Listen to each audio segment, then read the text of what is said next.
melanjutkan materi tentang konsep dasar geografi. Oke, untuk yang pertama, sebelum kita masuk ke pembelajaran kita hari ini, kita memulainya dengan doa. Jessica, Pak Guru minta untuk memimpin kita dalam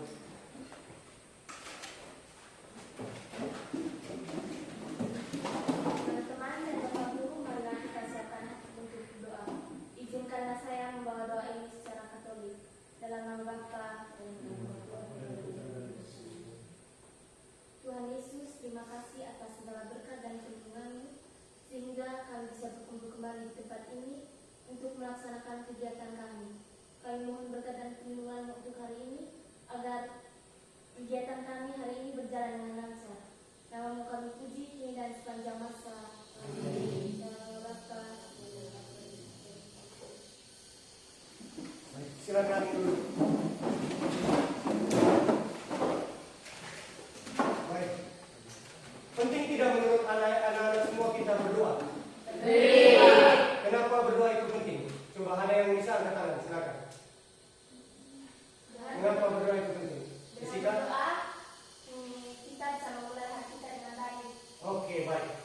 Seperti yang Jessica jelaskan tadi bahwa berdoa itu sangat penting, apalagi untuk memulai kegiatan, contohnya kegiatan pembelajaran hari ini. Kita meminta istilahnya ridho dari Tuhan, restu dari Tuhan supaya apa yang nanti kita dapatkan pada saat pembelajaran itu dapat masuk ke dalam pikiran dan hati kita. Itu fungsi dari doa. Yang kedua, Pak Guru sebelum masuk ke pembelajaran kita hari ini, Pak Guru ingin memeriksa kehadiran anak-anak sekalian.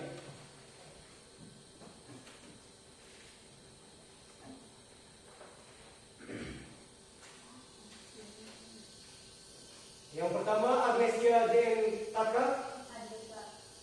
Yang kedua Hafsa. Natalia Milo. Rosnawati Ahmad. Martina Librani Aurora. Vincenziana Wajid. Maria Francisca Minu. Salto Adam. Sudah hadir ya, Salto Adam ya. Juan Sabu. Juan Dawu. Oke. Kemudian Malini. Jenny Utria. Amel. Semua hadir ya. Oke, baik, terima kasih. Selanjutnya kita akan masuk ke dalam materi pembelajaran. Sebelum kita masuk, ada yang masih ingat tidak materi pembelajaran minggu lalu? Ada yang masih ingat? Ada yang masih ingat, angkat tangan. Coba Alini. Oke Pak, materi minggu lalu kita menjelaskan tentang definisi geografi.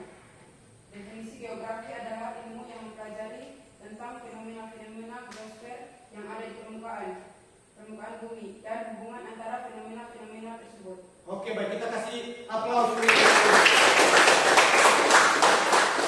Jadi minggu lalu kita sudah membahas tentang apa itu geografi secara ilmuwan.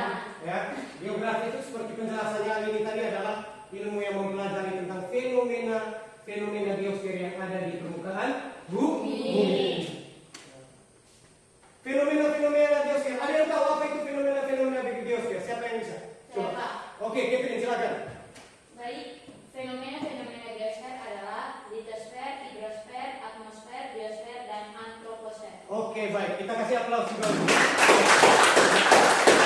Jadi fenomena geosfer yang kita pelajari, ya, berkaitan dengan definisi tadi yang Ali ini sudah sampaikan itu adalah fenomena litosfer, fenomena hidrosfer, fenomena atmosfer, fenomena apa lagi? Biosfer dan antroposfer.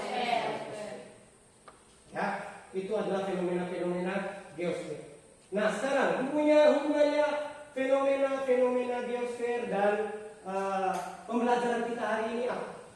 Hari ini, anak-anak sekalian, kita mau belajar tentang konsep dasar geografi, di mana yang kita pelajari hari ini adalah tentang konsep-konsep esensial geografi. Ya, konsep-konsep esensial geografi. Jadi konsep-konsep esensial geografinya itu yang kita mau pelajari di sini, kita akan ketahuinya setelah adik-adik sekalian melihat gambar berikut ini. Silakan perhatikan gambar berikut ini. Ini gambar apa? Peta. Gambar apa? Peta. Gambar peta Indonesia. Ya, gambar peta Indonesia. Setelah melihat peta Indonesia, Pak Guru ada pertanyaan. Ya, ada materi yang sebelumnya pernah kita bahas. Kira-kira berdasarkan peta di atas, ya, atau peta yang ditampilkan dalam slide ini, siapa yang tahu letak Indonesia secara astronomis? Yang bisa angkat tangan. Saya Pak, Oke, silakan dia.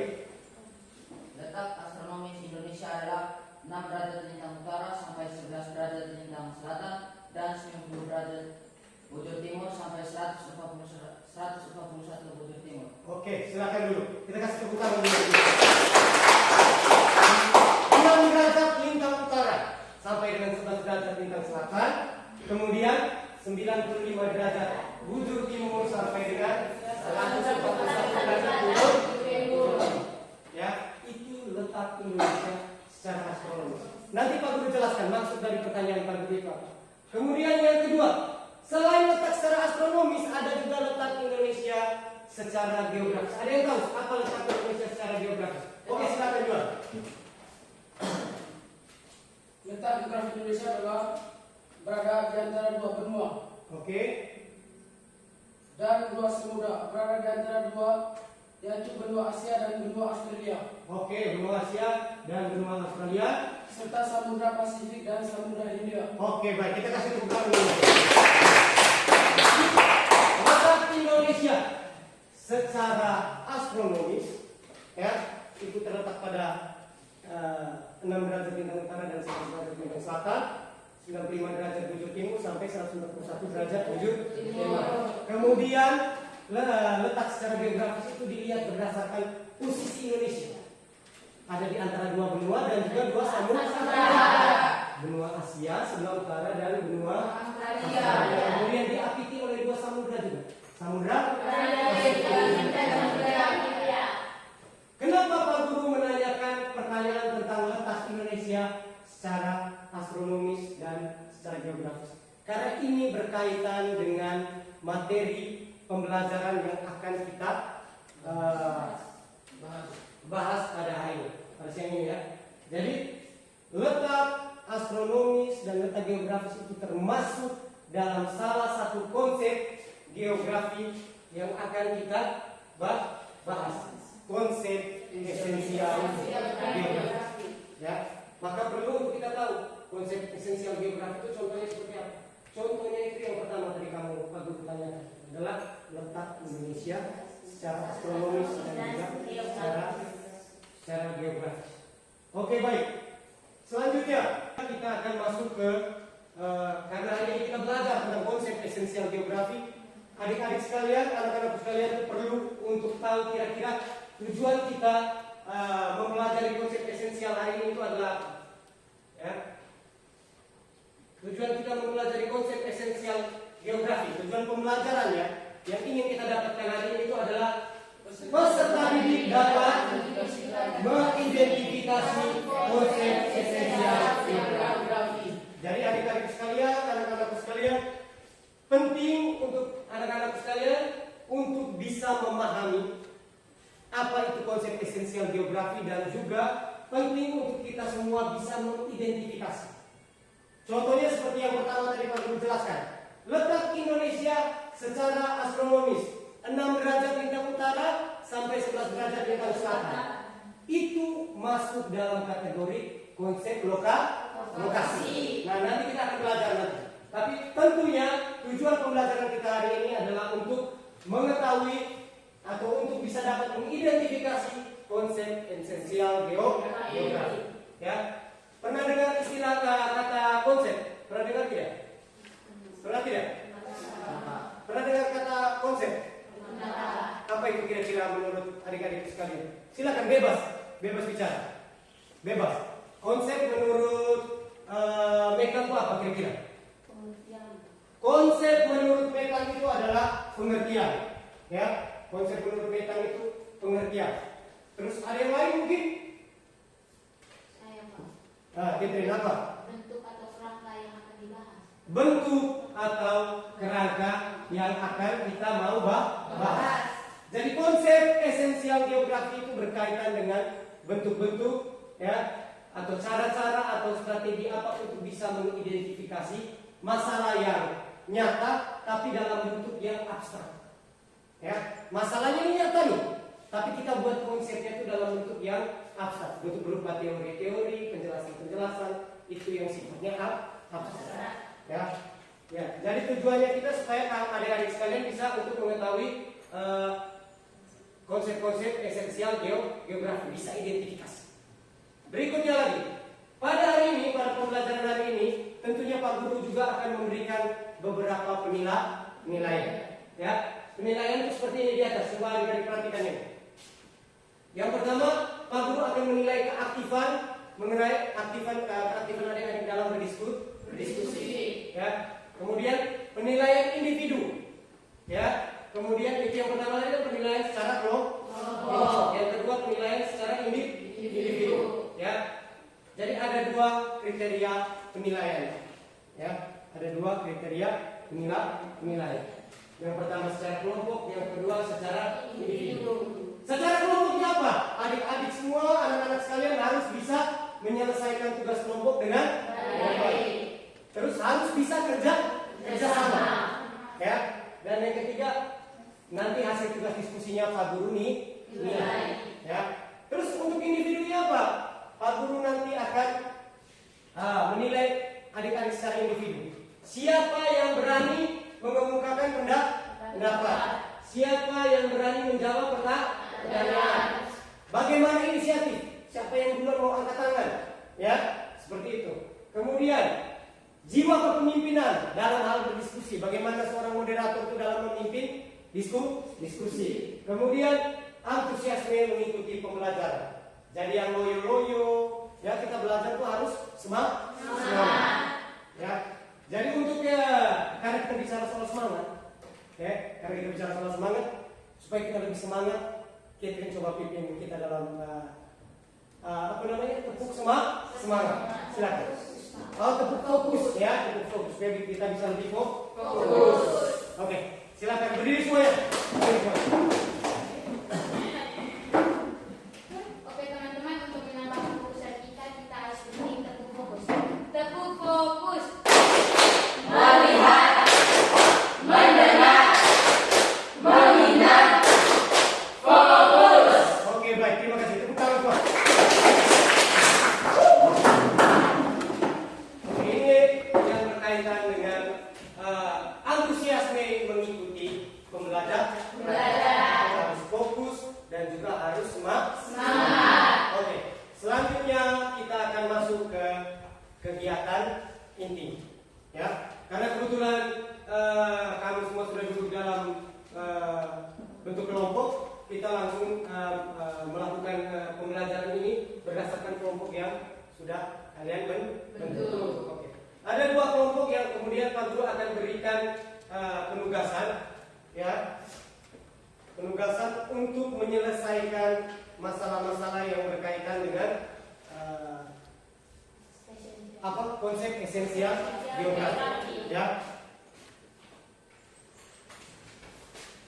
Jadi silakan ditulis di lembaran tersebut hasil diskusi dari kelompok 1 dan kelompok 2. Tapi sebelum kita masuk ke diskusinya, untuk bisa memahami masalahnya, kita perlu untuk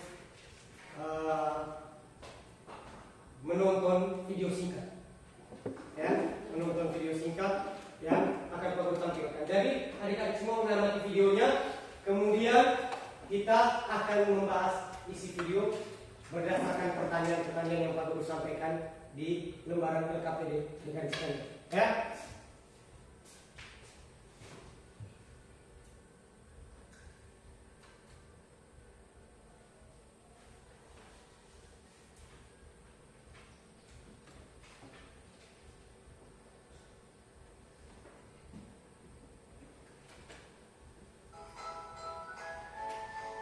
Bisa didengarkan suaranya? Bisa.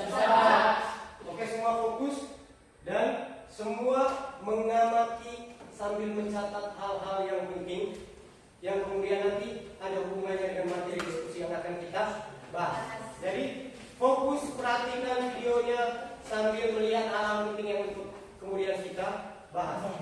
Silakan.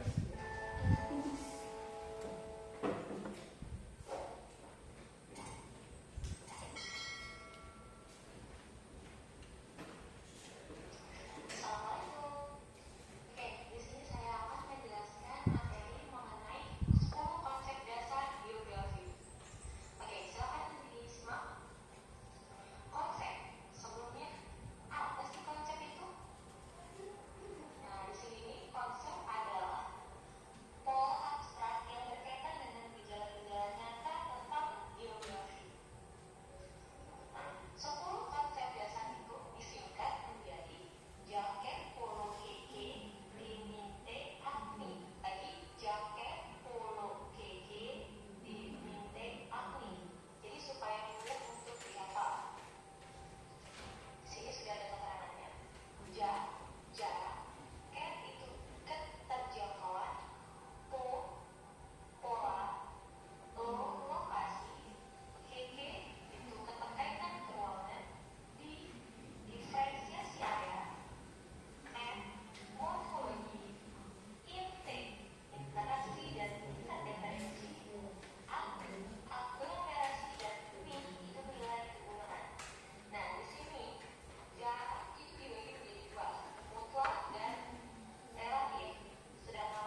Oke, baik.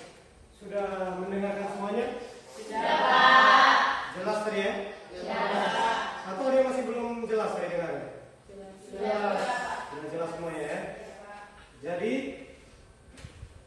itu tadi adalah 10 konsep yang akan kita pelajari dalam pembelajaran kali ini ya. Jadi tugasnya adik-adik sekarang, tadi Pak Guru sudah bagikan lembar LKPD ya. LKPD itu nanti adik-adik isi ya, setelah mendengar, mengamati video tadi yang ditampilkan tadi, ada 10 konsep esensial geografi. Ada konsep lokasinya di sana. Ada konsep apa lagi? Jarak. Ayo, siapa yang bisa? Ada konsep apa lagi tadi? Jarak. Konsep apa Dio? Jarak. Konsep jarak. Konsep apa lagi? Morfologi. Konsep morfologi. Ada konsep apa lagi? Nilai guna. Nilai guna. Ada konsep apa lagi? Operasional. Keterjangkauan. Apa lagi? Interaksi kredit. Interaksi interdependensi. Jadi ke-10 konsep ini, lokasi, jarak, aglomerasi, pola, interaksi interdependensi, keterkaitan keruangan, diferensiasi area, nilai kegunaan, ya, apa lagi? Yang Pak Guru lupakan? Aglomerasi. Aglomerasi, ya. Nah, di 10 konsep itu tuh adalah 10 konsep yang kalian dengarkan tadi itu adalah cara kita untuk mengidentifikasi masalah-masalah geografi. Pak Guru ambil contoh. Konsep yang pertama tadi yang dijelaskan di video tadi adalah konsep lokasi. Lokasi A. Konsep lokasi ini adalah cara atau berkaitan dengan kedudukan suatu objek di muka bumi. Letak suatu objek berarti bicara soal tempat atau lokasi. Ya. Nah, konsep lokasi ini dibagi menjadi dua, ada yang absolut dengan relatif. Kalau yang absolut tadi yang Dio jelaskan tadi, letak Indonesia secara astronomis. Kenapa dikatakan absolut? Karena tidak akan berubah. Kenapa dikatakan relatif? Karena berada di antara dua samudra. Karena berada di antara dua benua dan dua samudra. Tergantung cara pandang kita dari arah mana. Kalau kita melihat dari antara benua, melihat cara pandangnya berdasarkan benua, itu berarti kita melihat Indonesia berada di antara dua benua Tapi kalau cara pandang orang yang melihat dari sisi samudranya, berarti Indonesia itu berada di antara dua samudra seperti itu. Jadi relatif. Ya, sama seperti cantik dan ganteng. Ya tidak? Cantik dan ganteng itu kan relatif. Kalau hari ini melihat Juan, menurut dia, Pak Juan menurut saya kan ganteng, ya loh. Padahal menurut si Kevin, Juan tidak ganteng. Jadi ganteng atau tidak itu relatif. Kalau sudah jatuh cinta tuh semua ganteng. Orang lain mau bilang jelek itu tetap dia ganteng menurut kita. Tuh, ya. Terus yang berikutnya lagi, itu contoh untuk konsep lokasi. Lokasi relatif itu tergantung cara kita melihat. Oke. Yang kedua, konsep jarak. Ya, konsep jarak. Oh, itu nanti kamu coba analisis sendiri melalui LKPD. Jadi tugas diskusi kelompoknya Anda hari ini adalah untuk mencoba mencari beberapa konsep ya yang cocok diidentifikasi berdasarkan lingkungan tempat tinggal Anda ataupun berdasarkan aktivitas keseharian Anda. Ya. Jadi dengar sekali lagi tugas kelompoknya ya anak-anak sekalian. Kelompok 1 itu mencari dari 10 konsep ini kira-kira konsep mana yang cocok atau kamu tentukan 3 konsep yang cocok dengan kehidupan Anda sehari-hari atau aktivitas keseharian Anda di Kota Borong sini. Ya, di lingkungan tempat tinggal kita. Begitupun juga dengan kelompok 2. Silakan tentukan 3 konsep ya. Pak Guru tidak mau sama ya. 3 konsep itu harus berbeda. 3 konsepnya kelompok 1 dan 3 konsepnya kelompok 2. Jangan sama ya, misalkan berbeda. Dan kemudian apa yang perlu kamu tahu? Kamu tentukan konsep mana nih yang cocok dengan aktivitas lingkungan yang ada di kita. Berikan contoh dan penjelasan singkat. Ya, Pak Guru kasih waktu diskusinya sekitar 10 menit. 10 menit waktu diskusi. Setelah 10 menit diskusi, kita akan mempresentasikannya berdasarkan kelompoknya masing-masing. Waktu dan kesempatan Pak Guru. Persilakan.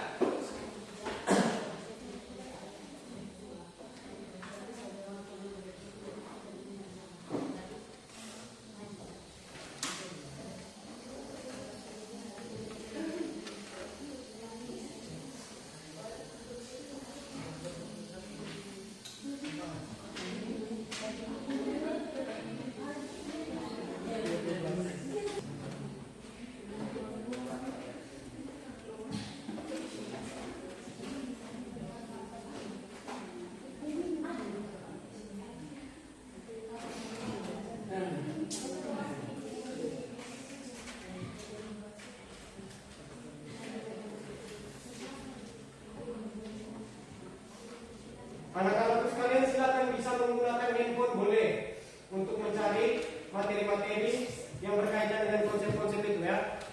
Ya, bisa pakai handphone. Silakan.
Coba.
Nanti jelaskan masing-masing konsep masing-masing.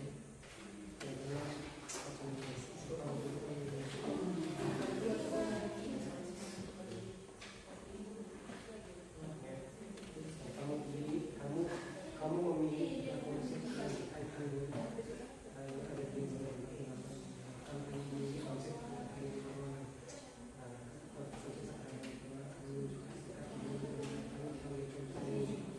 silakan dijelaskan contohnya di kamera.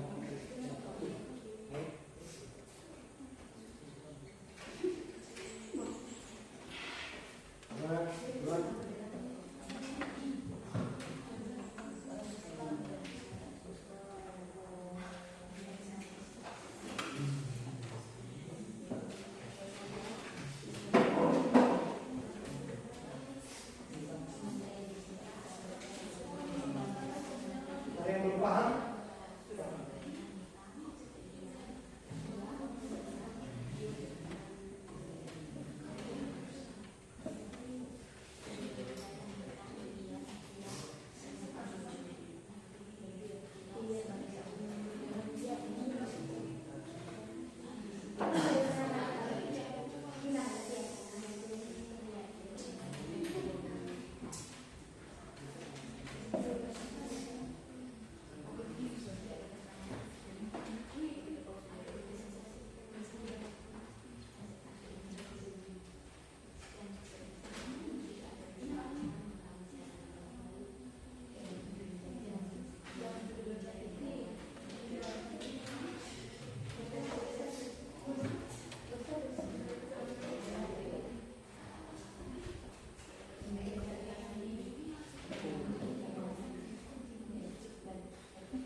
Bagaimana kelompok 1? Sudah hampir selesai? Sudah, Pak. Lagi sedikit Pak Guru. Lagi sedikit ya. Pak. Kelompok 2? Sudah, Pak. Ada yang sudah? Oke, kita sambil bersama menunggu kelompok 1 ya. Manfaatkan waktu 10 menitnya dan siapkan memang kira-kira jawaban yang pasti sehingga nanti penanyanya itu tidak terlalu banyak bertanya soal penjelasan kalian ya.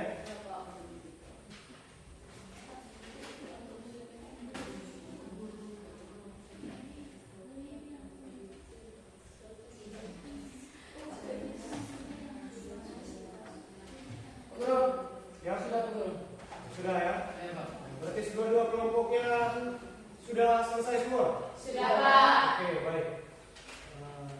Berarti kita bisa lanjutkan ke presentasinya, ya. Jadi nanti masing-masing kelompok sudah tahu alur presentasinya atau cara presentasinya? Sudah. Jadi tentukan siapa yang menjadi moderatornya, tentukan siapa yang menjadi pematerinya atau pembacanya, ya. Dan kemudian ingat moderator itu yang mengatur jalannya diskusi. Jadi Pak Guru akan menyerahkan semua tanggung jawab ini kepada moderator yang kemudian akan mengatur alur atau jalannya proses diskusi. Para moderator mulai memperkenalkan anggota kelompoknya, kemudian mulai dengan mengatur waktu untuk memberikan presentasi dan juga kemudian masuk kepada sesi tanya jawab. Ya, sesi tanya jawab. Kelompok 1 sudah menentukan moderatornya? Siapa yang menjadi moderatornya? Angkat tangan. Oke, Rani siap untuk menjadi moderator. Kemudian yang lainnya, pembacanya siapa? Oke, Amel. Kelompok 2? Oke, Catherine dan juga Jessica. Oke, baik.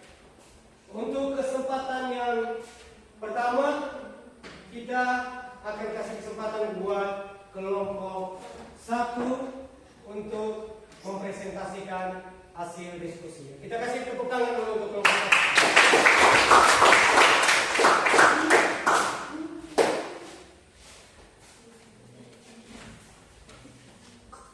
Selamat siang Pak Guru dan teman-teman sekalian. Siap. Kami perwakilan dari kelompok 1, saya Rani sebagai moderator dan teman saya Amel sebagai pembaca. Kami akan membacakan hasil diskusi kelompok kami. Baik, terima kasih atas waktu dan kesempatannya. Berdasarkan hasil pengamatan video dan diskusi kelompok kami mengambil 3 bagian, 3 konsep-konsep geografi dalam keseharian di lingkungan tempat tinggal kami. Yang pertama, konsep jarak. Konsep jarak yaitu ruang yang terdapat di antara 2 objek. Berdasarkan hasil diskusi dan pengamatan kelompok kami, contoh konsep jarak yang berhubungan dengan aktivitas keseharian di lingkungan tempat tinggal kami adalah 1. Jarak absolut atau mutlak. Contohnya jarak antara Kota Borong dan Kota Ruteng adalah sejauh 55 km. Kenapa 55 km? Karena memiliki satuan panjang. Yang kedua, jarak relatif. Juan melakukan perjalanan dari Borong ke Ruteng selama 2 jam perjalanan. Kenapa 2 jam? Karena memiliki satuan waktu. 2. Konsep keterjangkauan. Konsep keterjangkauan yaitu mudah atau sulitnya mencapai suatu objek. Contoh konsep keterjangkauan yang kami temukan di lingkungan tempat tinggal kami adalah sebagai berikut.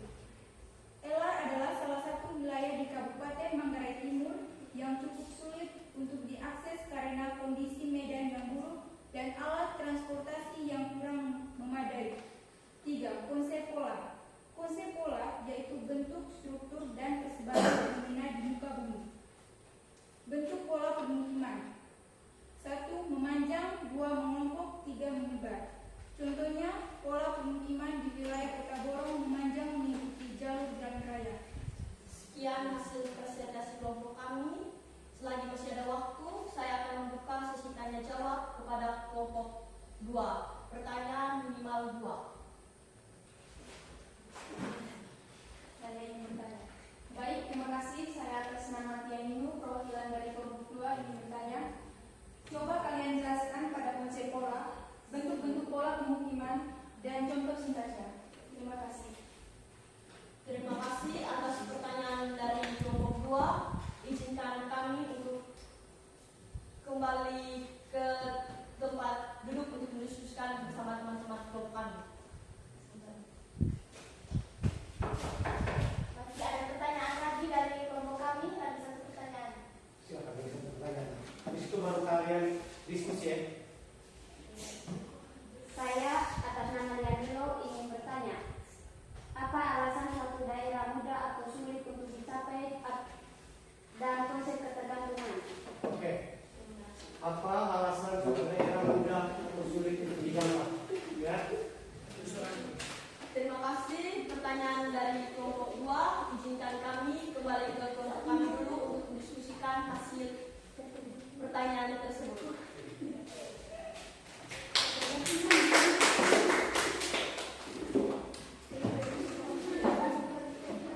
Silakan berdiskusi 1 menit untuk kemudian menjawab pertanyaan dari kelompok 1.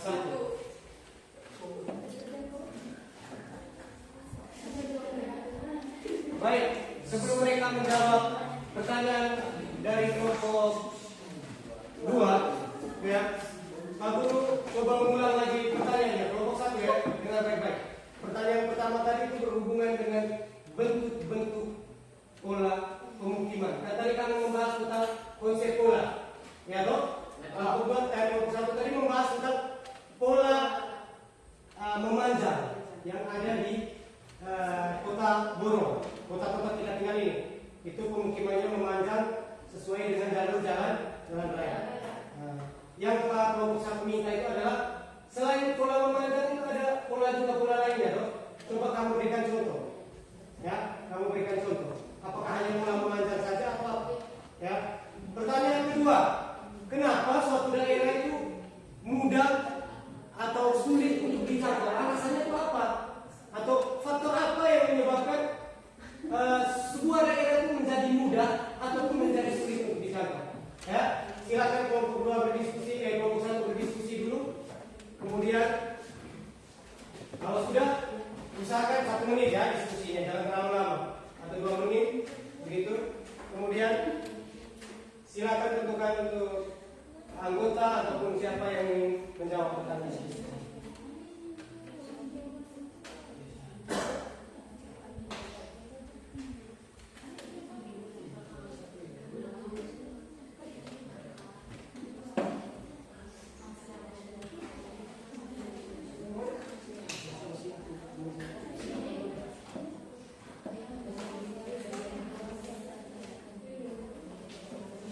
Silakan moderator apabila kelompoknya sudah siap untuk menjawab.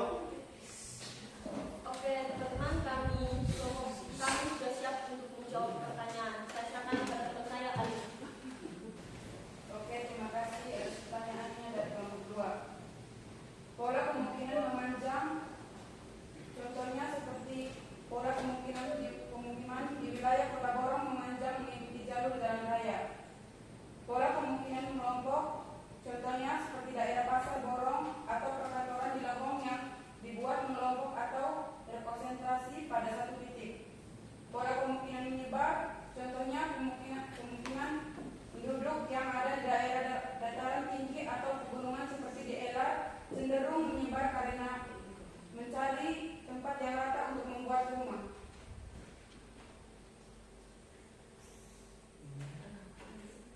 Itu saja jawaban pertanyaan dari kelompok 1 ke kelompok 2. Sekarang kami akan menjawab pertanyaan kelompok 2.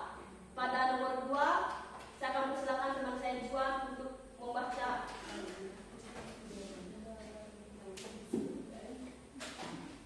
Oke, perkenalkan nama saya Julius Bersabu, biasa dipanggil Juan. Alasan suatu daerah menjadi mudah atau sulit dicapai pada konsep keterjangkauan adalah 1. Medan yang baik ataupun buruk. 2. Sarana transportasi yang memadai dan rutin. 3. Biaya perjalanan. 4. Jarak. Kepada kelompok 2, kami sudah menjawab pertanyaan kalian. Sekian dan terima kasih.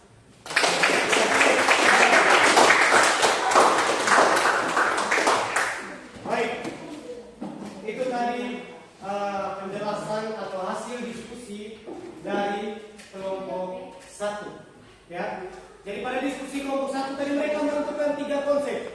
Mereka menentukan 3 konsep yang mereka mau pakai ya.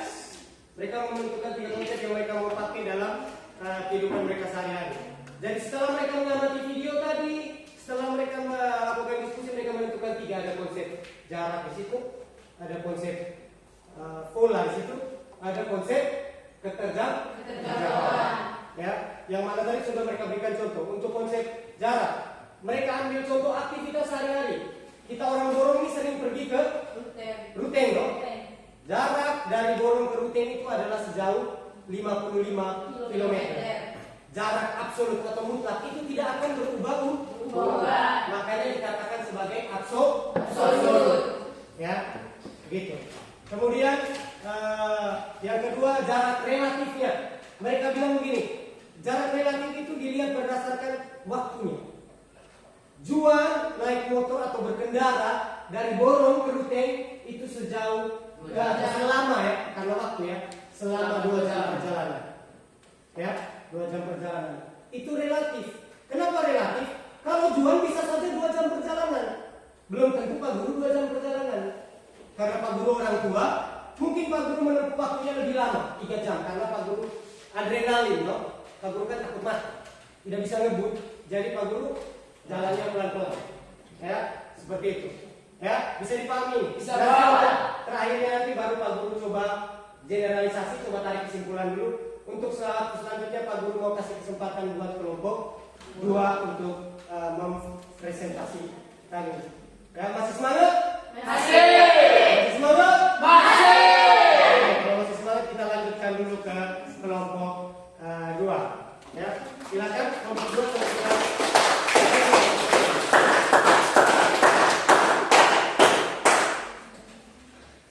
Jadi semua fokus kita perhatikan teman-teman dari kelompok 2 untuk mempresentasikan hasil diskusi mereka. Waktu dan kesempatan Pak Guru berikan kepada moderator. Silakan. Selamat siang Pak, selamat siang teman-teman. Selamat siang. Terima kasih atas waktu dan kesempatan yang diberikan kepada kelompok kami. Saya, Catherine, diwakilkan sebagai moderator dari kelompok 2 dan teman saya Jessica diwakilkan sebagai pemateri. Pada kesempatan ini kami akan mempresentasikan hasil diskusi kelompok kami. Kepada pemateri saya persilakan. Oke, baik. Berdasarkan hasil diskusi dan pengamatan dari video yang ditampilkan, kami dapat menyimpulkan beberapa contoh yang sesuai dengan konsep-konsep geografis berikut. Yang pertama, konsep keterkaitan keruangan. Konsep keterkaitan keruangan menunjukkan tingkat hubungan antar wilayah. Kita bisa beri contoh, apabila di wilayah Borong terjadi kebakaran, maka wilayah-wilayah lain di sekitar kota Borong akan terkena dampak kabut asap. Yang kedua, konsep diferensiasi area. Konsep diferensiasi area merupakan karakteristik yang khas dari suatu wilayah. Kita bisa beri contoh seperti penduduk kampung Ende memiliki ciri khas yaitu berprofesi sebagai nelayan, sedangkan penduduk kampung Bejawa rata-ratanya berprofesi sebagai petani. Yang ketiga, konsep morfologi. Konsep morfologi berkaitan dengan bentuk-bentuk permukaan bumi sebagai proses alam dan aktivitas manusia. Contohnya, SMA Negeri 4 Borong terdapat di wilayah dataran tinggi di area Bukit Pocoleki. Dataran tinggi dan bukit ini menunjukkan bentuk permukaan bumi. Oke, baik, saya kembalikan kepada moderator. Terima kasih pemateri yang telah memaparkan materi.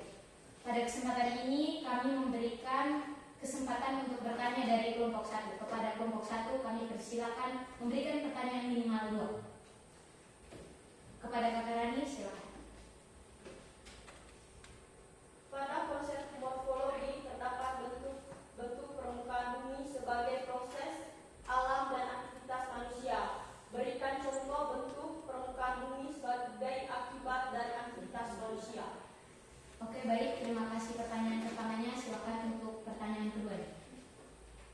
Kepada Juan kami persilakan. Mengapa kita perlu mempelajari konsep-konsep geografi? Terima kasih atas pertanyaannya. Kami izin berdiskusi sebentar untuk menjawab pertanyaan.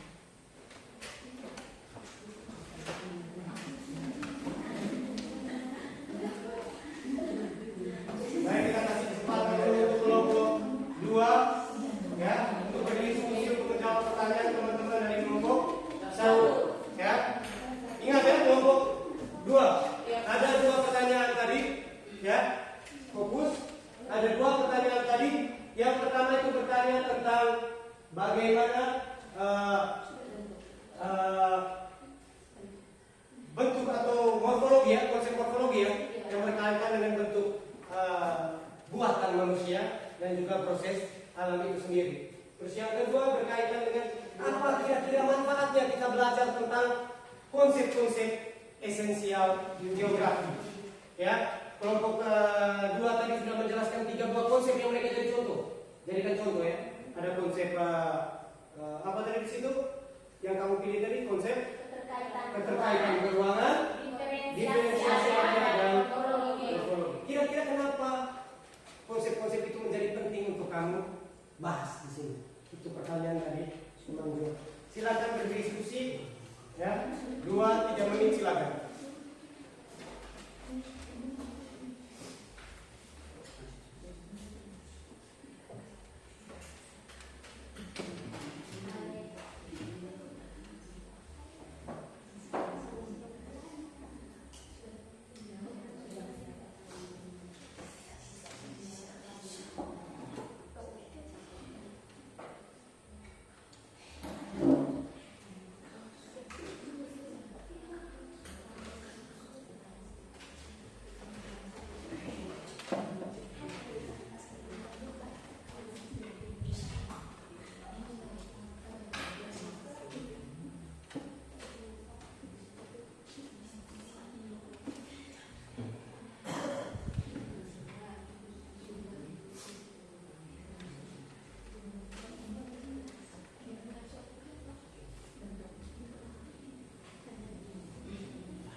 Mungkin sudah?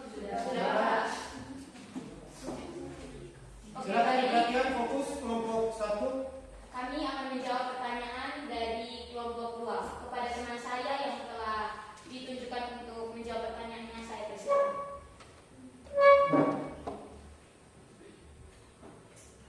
Oke, baik, terima kasih atas waktu dan kesempatan yang diberikan kepada kelompok kami. Saya akan menjawab pertanyaan dari kelompok 1 kepada kelompok 2.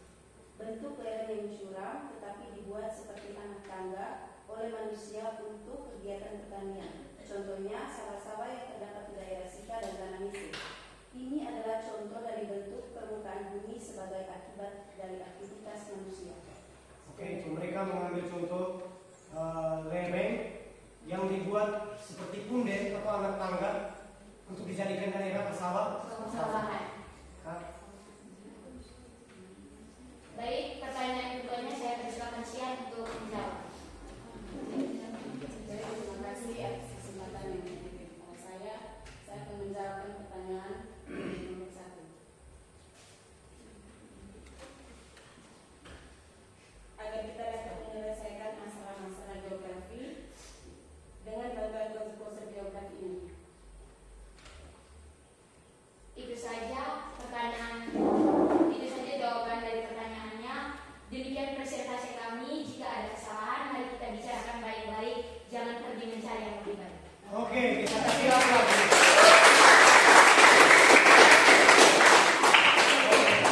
Baik sekali ya presentasi dari dua kelompok ini. Ya, terima kasih karena sudah mencoba untuk mencari tahu, ya, mencoba menganalisis, mencoba mengidentifikasi konsep-konsep yang cocok dan tepat berkaitan dengan kita punya materi pembelajaran ini, konsep-konsep geografi. Ya, Pak Guru, senang sekali ketika Anda bisa mengidentifikasi. Ya, masalah yang Pak Guru minta Anda selesaikan dalam bentuk diskusi kelompok tadi adalah masalah yang kemudian Anda jadikan alasan untuk Anda bisa mengidentifikasi berdasarkan konsep. Kenapa? Karena dari awal tadi tujuan pembelajaran kita adalah adik-adik sekalian bisa apa di situ? Bisa mengidentifikasi. Tujuan pembelajarannya adalah supaya adik-adik sekalian, anak-anak sekalian bisa mengidentifikasi konsep esensial geografi. Ketika kelompok 1, kelompok 2 menemukan 3 konsep itu dan kemudian bisa menjelaskannya, terus bisa mengidentifikasinya dalam bentuk masalah-masalah yang kemudian Anda jadikan contoh, itu sudah menjawab tujuan pembelajaran kita hari ini. Nah, untuk memperjelas, Pak Guru coba untuk menarik kesimpulan dari hasil pembahasan diskusi kelompok kami, kelompok kalian tadi. Yang pertama, di kelompok yang pertama, kelompok 1, ya, di kelompok 1 tadi ada penjelasan mengenai konsep pola, ada penjelasan mengenai konsep jarak, ada penjelasan mengenai konsep keterjangkauan. Ketiga konsep ini yang dipakai. Ya, contoh pertama tadi Pak Guru sudah coba untuk sampaikan kepada adik-adik. Jarak yang diambil contohnya tadi itu adalah jarak antara kota Borong dengan kota Rute. Itu sejauh 55 km. Kenapa 55 km itu masuk dalam jarak absolut?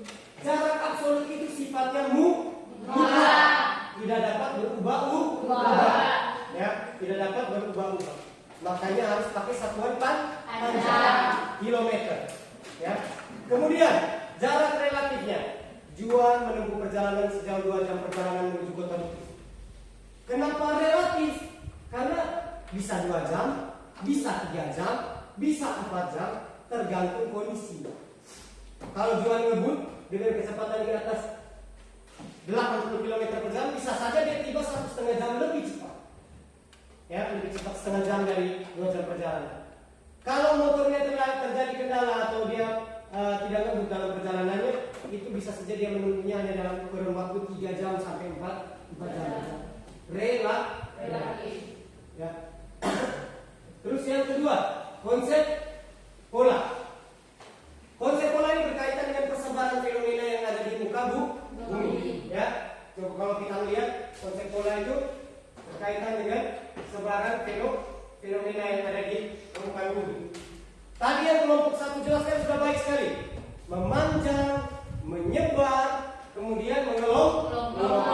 Contoh-contohnya juga baik sekali. Ya, contoh-contoh yang disampaikan juga baik sekali. Contohnya kalau memanjang, pola pemukiman sepanjang jalur jalan raya.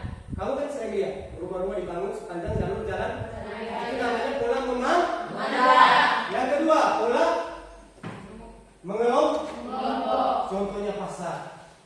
Pasar itu tidak mungkin tersebar sembarang-sembarang, ya toh? Dia itu biasanya terkonsentrasi pada satu wilayah. Yang ketiga, konsep keterjangkauan. Mudah atau sulitnya. Tadi yang mereka pakai contoh itu Ela. Siapa yang sudah pernah pergi ke Ela? Angkat tangan. Yang sudah pergi. Catherine pernah pergi ke Ela. Bagaimana medannya Catherine? Ayo bau. Bagaimana medan setelah kau pergi ke Ela? Jalannya tuh banyak yang rusak, terus butuh waktu berjam-jam. Jalannya rusak, butuh waktu berjam-jam untuk kita bisa sampai ke Ela. Nah itu bicara soal konsep keterjangkauan. Itu bicara soal sulitnya menjangkau suatu lokasi. Sulitnya untuk menjangkau suatu lokasi. Ya. Terus mudahnya bagaimana? Mudahnya contohnya dari rumah menuju ke sekolah. Mudah atau sulit kalau dari rumah menuju ke sekolah? Mudah. Kenapa mudah? Jenny? Karena jalannya bagus. Karena jalannya bagus. Ya. Karena transportasinya lancar. Ya, seperti itu. Oke, itu bicara soal keterjangkauan. Tadi ada pertanyaan dari kelompok 2 dia bilang, apa alasannya kita susah untuk menjangkau suatu lokasi atau kita gampang mencapai suatu lokasi? Itu seperti yang Catherine jelaskan dan juga Jenny jelaskan. Medan, ya, medan itu menjadi alasan. Kalau jalan medannya buruk, pasti lama, sulit kita untuk mencapai itu lokasi. Kalau medannya landai, rata, bagus, ya, kita akan lebih mudah sampai ke lokasi tersebut. Yang ketiga, biaya atau transportasi dulu, ya. Transportasi juga penting. Bagaimana kalau kita mau pergi ke Ela kalau mobilnya cuma satu saja? Ya, jual ya. Bagaimana kalau kita mau pergi ke Ela kalau mobilnya cuma satu? Ya, transportasi yang tidak memadai membuat orang susah untuk sampai ke sebuah lokasi. Ya, dia harus menunggu waktu berhari-hari untuk bisa sampai ke sana. Kemudian biayanya, jalannya sudah rusak, ya, transportasinya apa biayanya mahal. Itu membuat orang sulit untuk mencapai suatu lokasi. Ya, itu tadi konsep yang kelompok 1 jelaskan. Jadi Pak Guru coba untuk menarik kesimpulan. Yang kedua, Pak Guru masuk ke kelompok 2 tadi. Kelompok 2 menjelaskan tentang konsep apa tadi?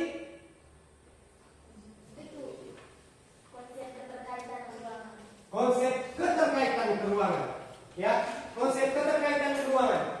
Dua wilayah yang saling berkaitan. Ada dua fenomena yang terjadi tapi saling berkaitan. Contoh yang dijelaskan tadi itu adalah fenomena kebakaran hutan. Ya, Kota Borong mengalami kebakaran. Terus fenomena yang lain yang terjadi di daerah lain adalah kabut asap. Ini bukan hanya terjadi, ini hanya contoh. Kalau mereka tadi ambil di Kota Borong jelas, tapi contoh nyatanya itu ada di Indonesia. Di Kalimantan sering terjadi kebakaran hutan.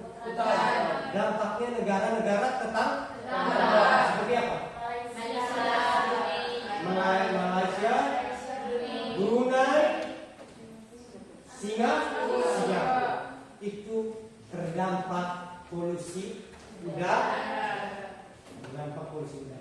Ya, itu tadi konsep keterkaitan pembangunan. Contoh lainnya tadi seperti yang kamu simak di video, banjir. Ya, lihat di video tadi loh.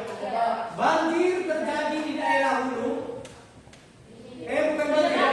Penebangan hutan terjadi di daerah hulu mengakibatkan banjir. Nah, itu dia.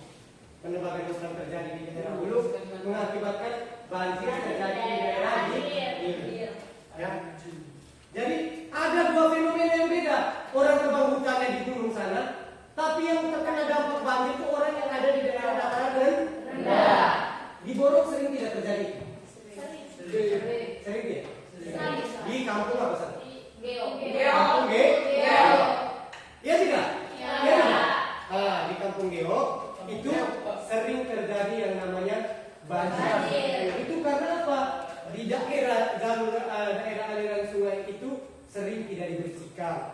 Kemudian curah hujan yang tinggi di daerah hulu itu mengakibatkan daerah hilir itu juga terdampak banjir. Tidak membuat tanggulnya yang baik sehingga airnya gampang meluap. Ya. Kemudian konsep berikutnya yang mereka jelaskan lagi tadi ada konsep diferensiasi area. Apa itu konsep diferensiasi area? Jessica, silakan. Karakteristik yang khas dari suatu wilayah. Karakteristik yang khas dari suatu wilayah. Konsep different itu diambil dari bahasa Inggris. Different itu artinya berbeda. Area itu wilayah. Ya. Diferensiasi area itu maksudnya perbedaan wilayah. Apa yang membedakannya? Ciri khas. Seperti yang Jessica bilang. Ciri khas itu yang membedakan wilayah satu dengan wilayah yang lain. Jessica tadi atau kelompok kedua tadi mencoba menjelaskannya seperti ini.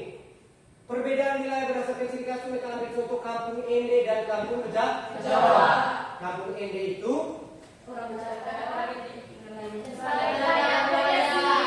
coba kita tanyakan ke kelompok satu, amin. Kampung Ende ciri khasnya itu apa? Yang membedakan dia dengan daerah-daerah lain, coba.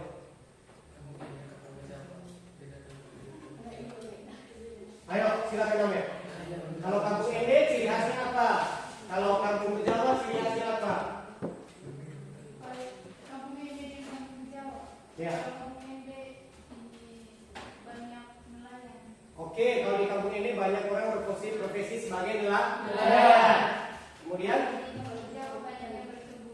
banyak yang berkebun. Itu dua contoh. Kita kasih tepuk tangan dulu untuk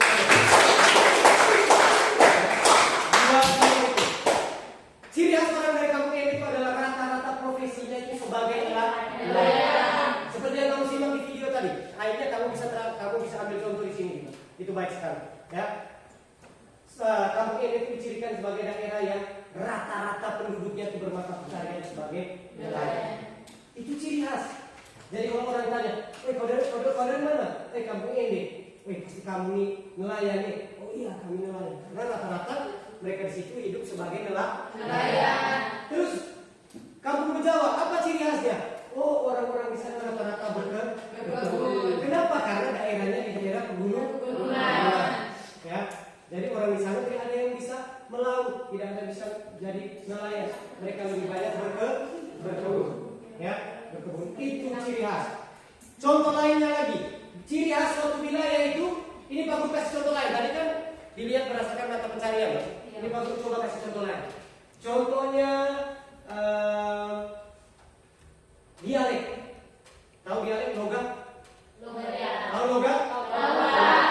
Logat itu bisa menjadi ciri khas. Contohnya apa? Logat apa? Coba. Logat Manggarai dengan logat Jawa. Kita bisa membedakan orang dari logat. Jadi ketika orang Manggarai ngomong tidak, ya, kan beda. Orang Jawa kan pasti tidak. Iya toh? Orang Jawa kan bilang toh tidak deh. Kalau orang Manggarai tidak. Dari dua perbedaan dialek ini, ya, fokus dari dua perbedaan dialek ini kita bisa tahu. Oh ternyata ini orang dari Jawa. Oh ternyata ini orang Manggarai. Dialek perbedaan bila itu ciri-cirinya, ciri-ciri khusus, ya, ciri-ciri khusus. Terus konsep berikutnya tadi apa? Morfologi, ya, morfologi. Morfologi itu berkaitan dengan bentuk-bentuk permukaan bumi. Nah, baik sekali ketika kelompoknya kelompok 2 ya, kemudian mengambil contoh SMA Negeri 4 tempat kita sekolah. Kelompok 2 tadi ambil contoh SMA Negeri 4 ya, contoh ambil SMA Negeri 4 di mana di SMA Negeri 4 itu daerahnya terletak di pegunungan di bawah kaki bukit Pojok. Itu menunjukkan bentuk dari permukaan bumi. Menunjukkan bentuk permukaan bumi. Bentuknya berada di daerah dataran tinggi dan juga daerahnya itu berada di wilayah dataran tinggi dan di bawah kaki bukit. Itu menunjukkan bentuk-bentuk permukaan bumi. Berikutnya lagi, setelah ketiga konsep itu ada pertanyaan tadi. Dia bilang, kalau bentuk-bentuk permukaan bumi Pak, ya, yang tadi ditanyakan oleh kelompoknya kelompok 1 tadi, itu ditanyakan bilang, Pak, kalau di bentuk-bentuk kan ada yang bentuk buatan manusia, ada yang bentuk alam, proses alam. Kalau gunung, bukit, lembah itu proses alam. Bentuk buatannya contohnya seperti apa? Yang seperti dijelaskan oleh Metan. Manusia dengan aktivitas manusia itu membuat perubahan bentuk dari permukaan bumi. Contohnya kalau kamu pernah jalan-jalan ke daerah Sita, kamu pernah jalan-jalan ke daerah Golomoko, kamu pernah jalan-jalan ke daerah Kararuting dan Ranamese, kamu sering melihat sawah yang bentuknya seperti tanah, yang dibuat di lereng-lereng pegunungan atau lereng-lereng bukit ya, lereng-lereng bukit. Nah, itu adalah bentuk alam yang dihasilkan oleh buatan manusia. Untuk bisa mengakses lereng itu supaya bisa dijadikan lahan pertanian, dia buat dalam bentuk tangga untuk dijadikan petak-petak sawah. Kan kita sering berhenti kan sering lihat tuh yang di pinggir-pinggir jalan. Itu contoh buatan manusia, ya, contoh dari bentuk permukaan bumi hasil buatan manusia. Sampai di sini sudah mengerti? Sudah. Oke, kita lanjutkan. Dari ke-6 konsep itu ada beberapa konsep yang belum kita bahas, ya, yang belum kita bahas. Di sini ada konsep apa tadi? Interaksi interdependensi. Ya, interaksi interdependensi. Konsep interaksi interdependensi ini bicara soal hubungan hubungan timbal balik. Contohnya apa? Siapa yang bisa berikan contoh hubungan timbal balik? Seperti apa? Silakan. Rani, coba. Hubungan timbal balik bisa antara satu wilayah dengan wilayah yang lain. Contohnya apa? Timbal balik. Iya. Contohnya daerah Borong dengan Jawa. Daerah Borong menghasilkan ikan. Mereka bawa ke Jawa. Daerah Jawa menghasilkan sayur. Mereka membawa ke Borong. Kita kasih aplaus. Juan, seperti itu, ya, seperti itu. Jadi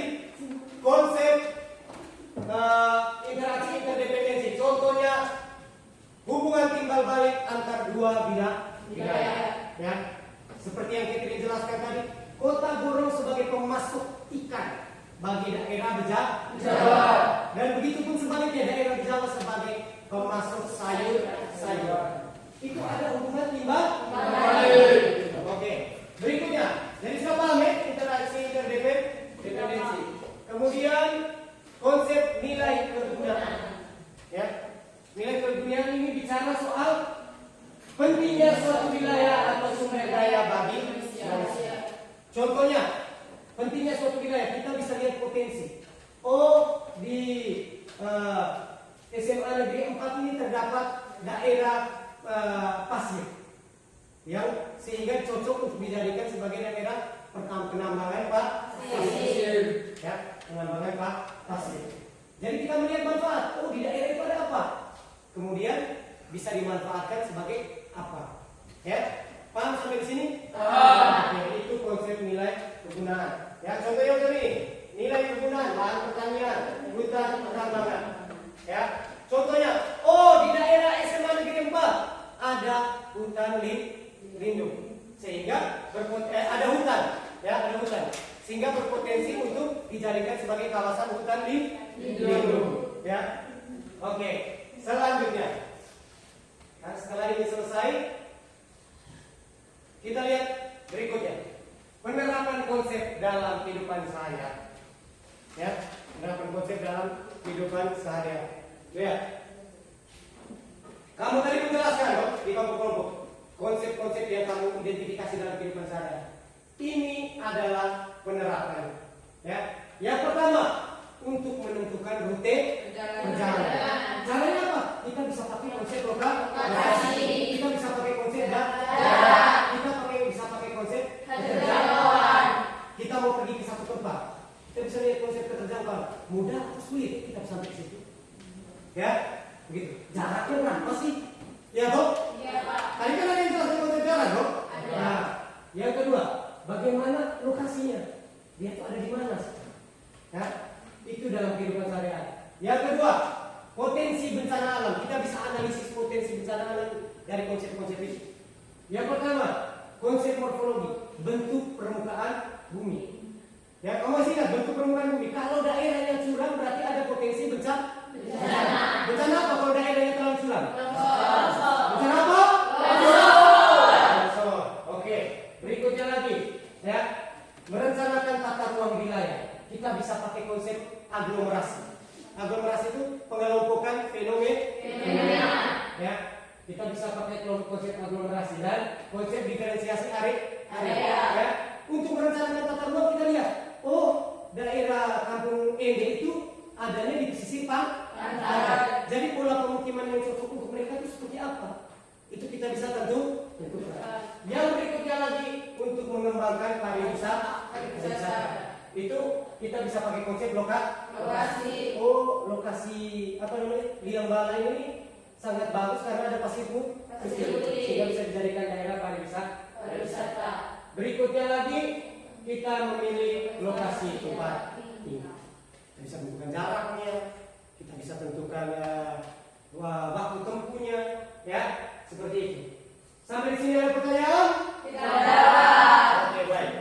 Nah, setelah kita belajar tentang konsep-konsep esensial geografi, hasil diskusi yang ada, Pak Guru mau minta kamu coba ambil kesimpulan dulu. Ya, Pak Guru mau minta kamu coba ambil kesimpulan. Kira-kira siapa yang bisa ambil kesimpulan dari pembelajaran kita hari ini? Kesimpulan seperti apa yang kamu bisa dapatkan dari pembelajaran kita hari ini? Oke, kita kasih kesempatan buat Jessica. Silakan berdiri dan menurut Jessica kesimpulan apa atau generalisasi apa yang kira-kira Jessica dapatkan setelah pembelajaran ini? Setelah mempelajari materi tentang konsep esensial geografi, saya dapat menyimpulkan bahwa konsep geografi sangat membantu dan diperlukan untuk menganalisis masalah geografi yang ada di dalam kehidupan kita sehari-hari. Contohnya, kita dapat menentukan fungsi dari suatu wilayah dilihat berdasarkan konsep nilai kegunaan. Misalnya, tanah yang subur di daerah Wairesa dapat difungsikan sebagai lahan pertanian. Terima kasih. Oke, kita kasih aplaus.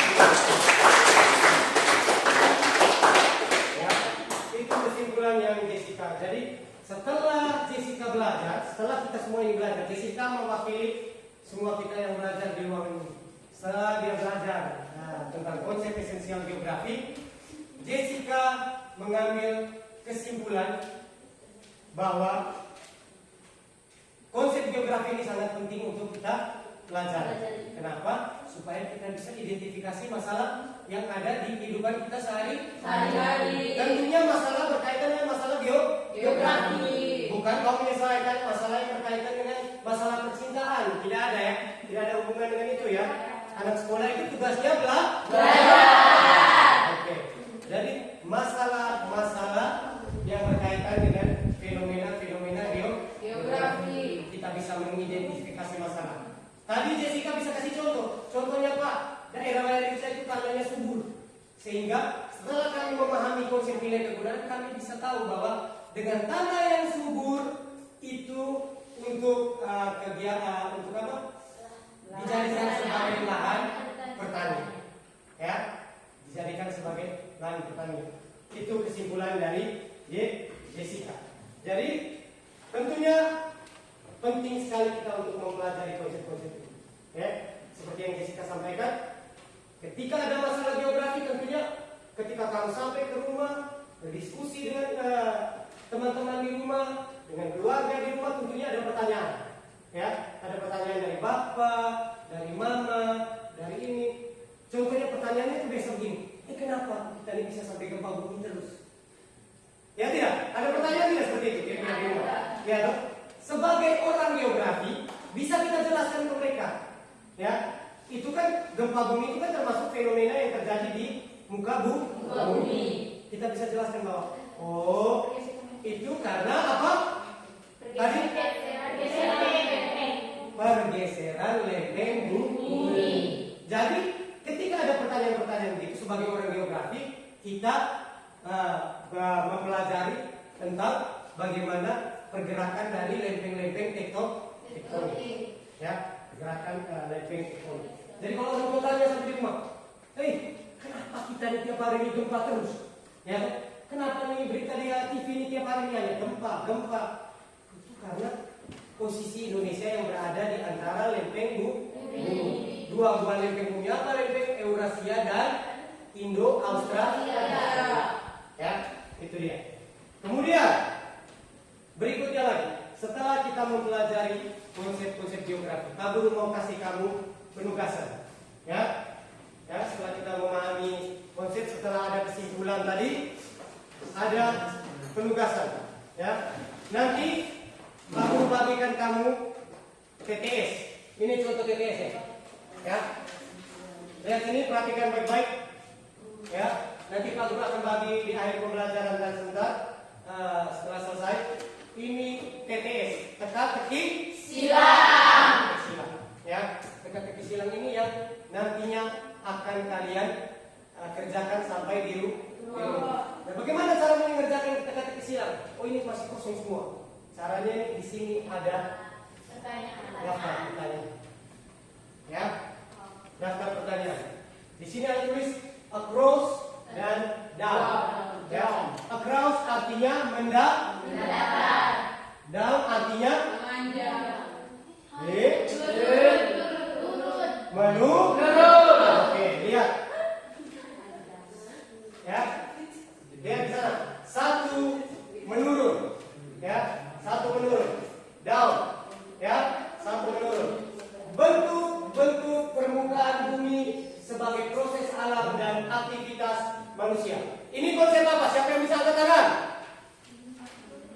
Bentuk-bentuk permukaan bumi sebagai proses alam dan aktivitas manusia. Yang bisa angkat tangan, silakan angkat tangan. Tadi kami yang jelaskan tadi sendiri, toh. Ya, Catherine, konsep apa? Diferensiasi area. Menurut Catherine, konsep diferensiasi area. Ada yang lebih tepat? Siapa yang lebih tepat? Bentuk-bentuk permukaan bumi. Morfologi, Pak. Oke, kita kasih tepuk tangan dulu.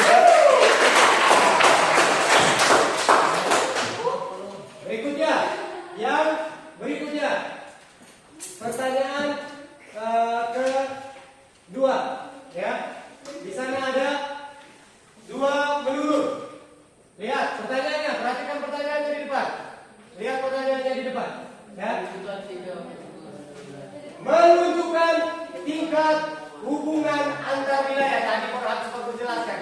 Hubungan antar wilayah. Ayo, Ketri tadi sudah sempat jelaskan. Ayo, menunjukkan hubungan antar wilayah. Konsep apa? Silakan angkat tangan dulu, angkat tangan dulu, angkat tangan dulu. Angkat tangan dulu. Siapa angkat tangan dulu? Ayo, siapa mau angkat tangan? Silakan. Rani boleh? Keterkaitan keuangan. Kita kasih.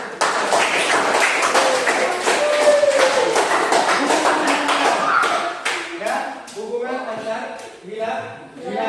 Ya, beda. Yang tadi yang Catherine jelaskan tadi itu bukan hubungan antar wilayah, tapi hubungan timbal balik. Baik, kita kasih tepuk tangan dulu untuk Rani ya. Harus bisa menjawab ya. Ingat tadi Pak Guru penilaian individu inisiatif. Berikutnya lagi, Pak Guru mau coba 3 mendatar.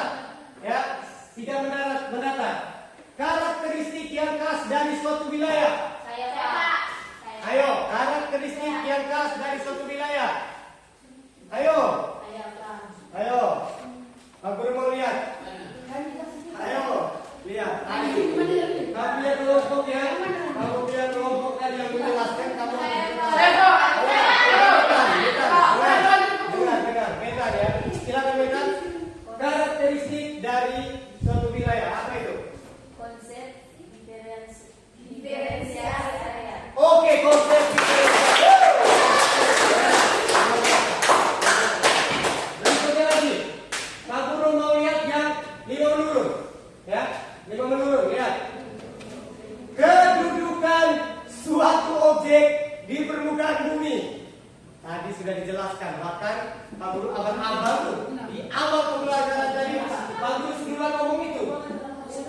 Lokasi. Siapa yang bisa angkat tangan dulu?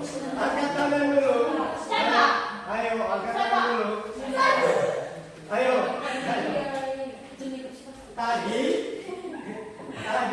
Tadi Pak Guru sudah sempat. Coba ingat coba. Kita baru mulai pembelajaran. Baru mulai pembelajaran. Sebelum kita bahas di pembelajaran tadi, Pak Guru sudah duluan mulai dengan konsep ini. Kedudukan suatu objek di permukaan bumi. Ayo. Kedudukan suatu objek di permukaan bumi. Ayo, sudah bisa. Wih, gampang banget. Konsep jalan. Oh. Bagaimana Jenny? Oke, kasih apa?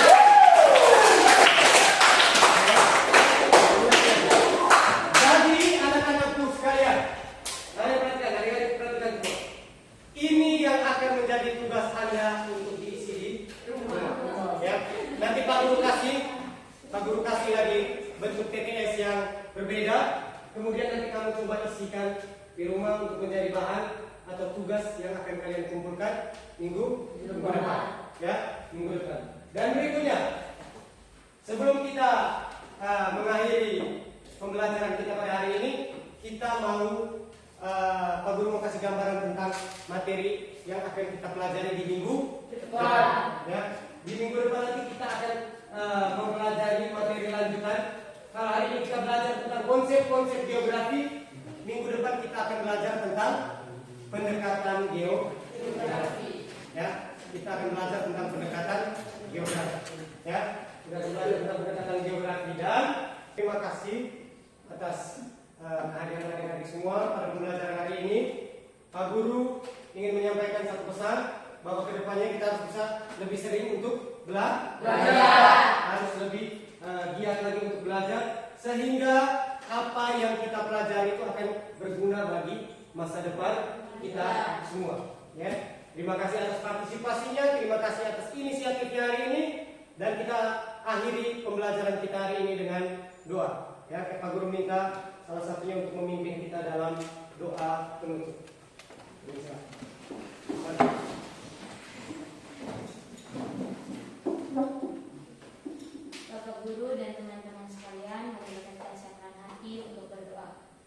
nama saya membawa doa ini secara ajaran Kristen Katolik dalam nama Bapa, nama Bapa, Putra, dan Roh Kudus. Allah Bapa di dalam surga, terima kasih atas apa yang Kau limpahkan hari ini. Dari awal kegiatan kami, pertengahan hingga akhir kegiatan ini. Ya Bapa, semoga apa yang kami pelajari hari ini dapat berfungsi dan berguna bagi masa depan kami. Semoga pelajaran yang kami terima untuk kedepannya lebih baik lagi. Namamu kami puji kini dan sepanjang masa. Amin. Dalam nama Bapa, nama Bapa, dan Putra, dan Roh Kudus.